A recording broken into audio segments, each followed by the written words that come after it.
Hey, everybody.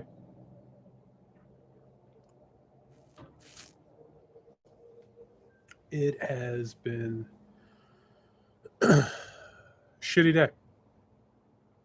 Really, really shitty day.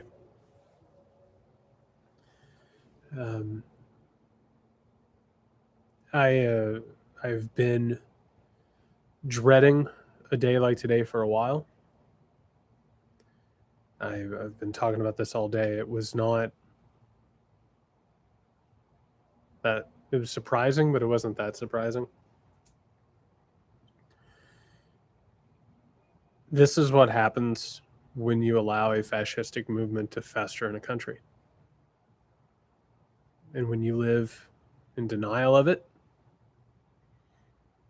when you enable it, when you refuse to call it what it is, when you let white supremacists grow and recruit and radicalize.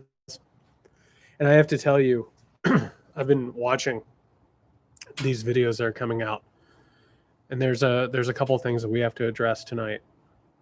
But I want to start with this, if there's a thesis statement in all of this. And I was talking about this in the emergency podcast earlier, but I want to restate it again. Donald Trump should be impeached tonight at the earliest convenience. He should be removed from office. And if there is a single damn Republican, a single Republican who wants to stand in the way of his removal from office, let their names be written in history. He should be impeached, he should be removed, and he should be immediately arrested for sedition.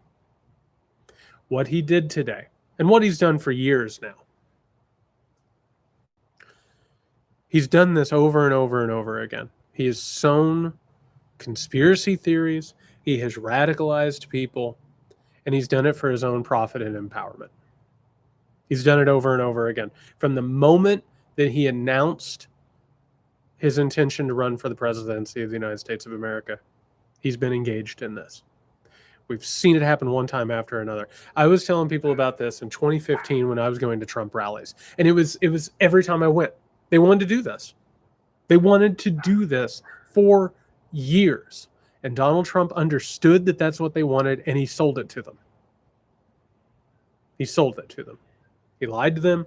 He drowned them in conspiracy theories. He radicalized them. And like I was saying earlier, Donald Trump was given a loaded gun. He pointed it and he pulled the trigger. And that's what happened today. Today, when he addressed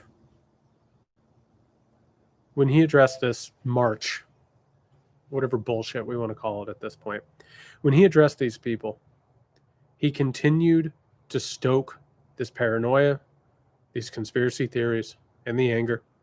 And he told them in so many words, and my God, how many times have we seen this president say exactly what he shouldn't say? How many times have we seen him use the words that should get him removed from office, arrested, some sort of consequence? We've seen it over and over again, and the time is over to quit playing around with this and pretend like it's not real.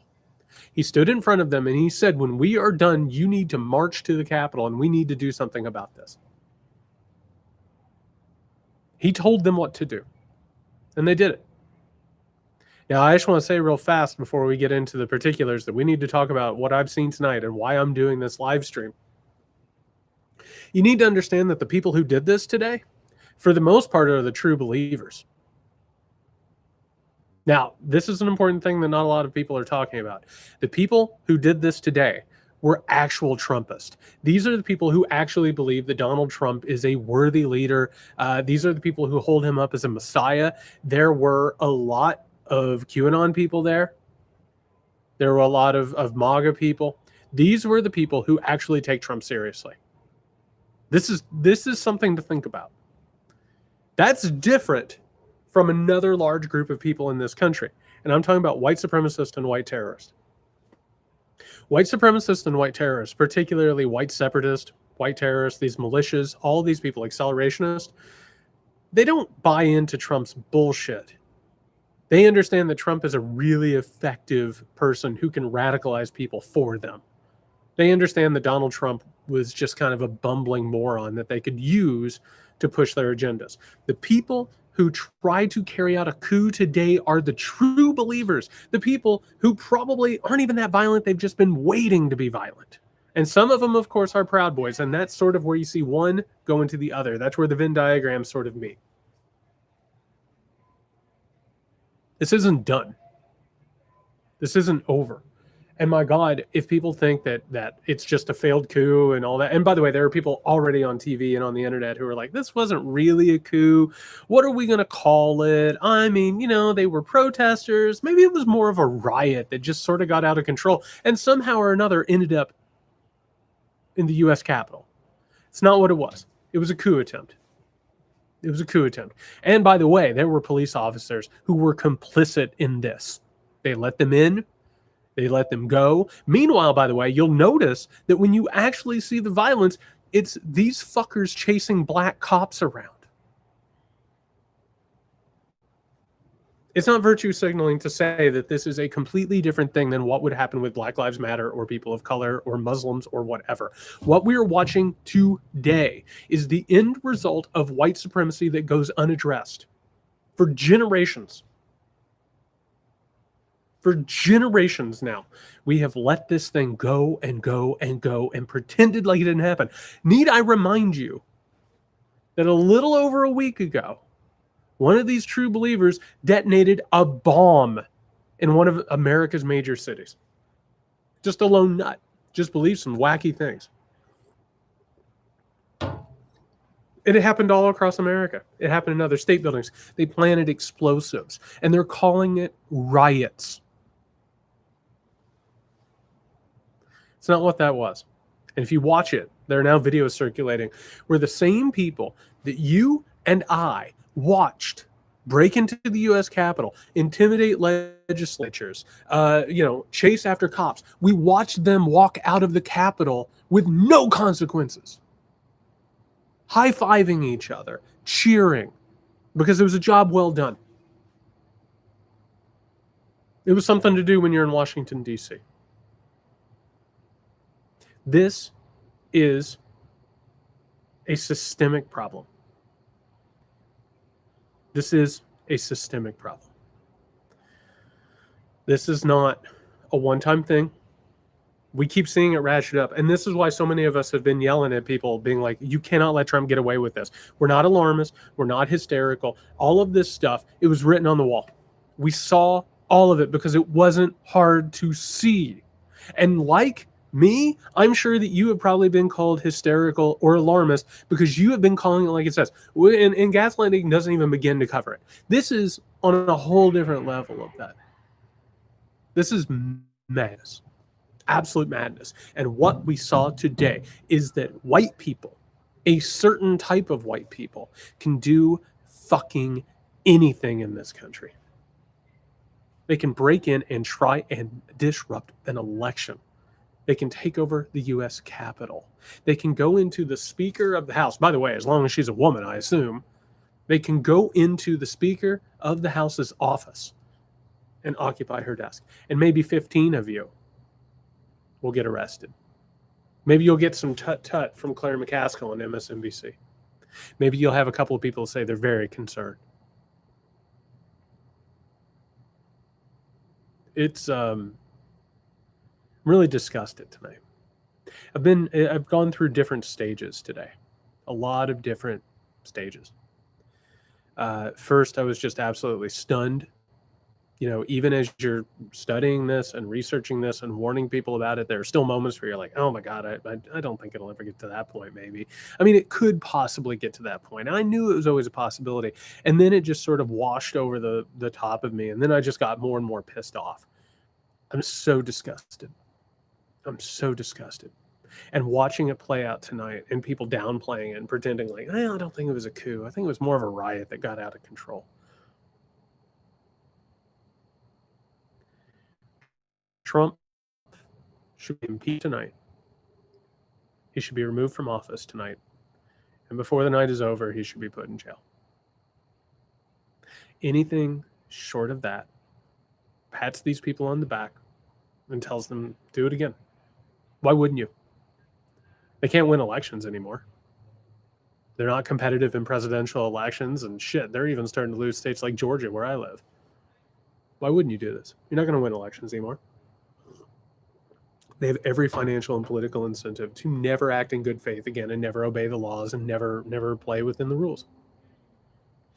There are no consequences. None. And I'm telling you, this is the kind of shit that you see time and time and time again when you see fascistic movements. And we've been telling you, Trump is not the disease, he's a symptom. Something happening in the tree. And today, it was like one of the symptoms just grew so large that he can't even deny it anymore. It's like having underlying heart problems and then having a heart attack one day. And suddenly you have to look in the mirror and realize that there's something going on. There's an issue there you have to take care of. Today was that. And if people can't open their eyes and deal with the problem of white supremacy and white terrorism, which is the number one threat to this country and has been, I mean, since its founding, damn. If you can't deal with it, if you can't actually sit with it, if you can't actually examine it, you might as well put up the closed shop sign, man. Because if you're going to arrest 13, 15 people and escort them out, and good luck getting back to wherever you came from, take care. And then meanwhile, people are going to get on the TV and say, oh, it was kind of a riot. It wasn't really a coup. Tonight was a coup attempt. Today was a coup attempt. He should be impeached at the first human moment. He should be removed from office almost immediately, and he should be arrested for sedition. And if we are going to continue playing footsie with this thing and playing around with this thing, today is just a precursor if we're not going to deal with it. I'm sorry to tell you that. It's just a precursor if we don't deal with it. I really appreciate all of you. I have a really heavy heart tonight. I have hope still. I have hope that maybe this will be the moment that some people can't sleep at night and maybe they have to start making some hard choices and start thinking about some hard ideals. But I have to tell you, I have a really heavy heart tonight. And what we have been watching over the past few years and the past few months and the past few days, it is disturbing as hell. You need to talk to people.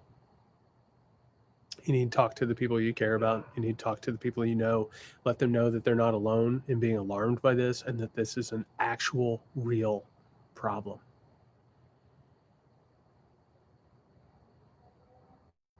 This is a real, actual problem. You got to talk to people. You got to have conversations with people, hard conversations about who we are and what we're going through, because we cannot let this fester any longer. It's just going to get worse. And I'm so sorry, but they want some really awful things for us. All right, everybody, say it all the time. Stay safe. So much love to all of you. Let's get through this night. Let's certify the Electoral College. And my God, if somebody in Congress could just grow a spine and impeach this motherfucker and remove him from office.